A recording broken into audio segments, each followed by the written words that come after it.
studying in 10th class. My name is T. Archana. I am studying in 10th class. Hindi Divas సందర్భంగా నన్నపురాజు రమేశ్వరరాజు రచించిన మణిపూసలు చదువుతున్నాను.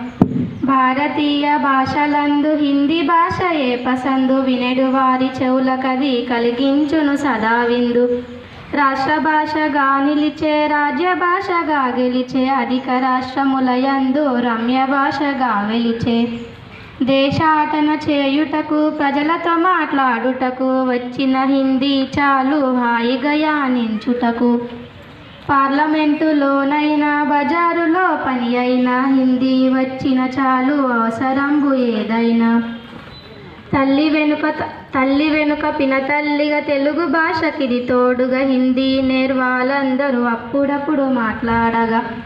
కవులకు ఇంపైన భాష భారతమ్మ ఆత్మఘోష, అందరూ నేర్వాలనేది ప్రజాప్రభుత్వాల ఆశ. హిందీ ప్రచార సభలు నడుపుచుండే, పరీక్షలు భాషాభివృద్ధి కొరకు చేసినవి చాలా మేలు.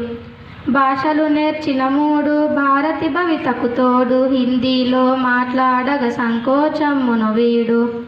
భరత జాతి సమైక్యత, భాషలతోడ సఖ్యత, ఆది నుండి భాషలలో హిందీదే ఆగనత. దేవనాగరి లిపితో దివ్యమగు ఆకృతులతో చదువరుల కన్నులకు తృప్తినిచ్చునది ఎంతో. ధన్యవాదాలు.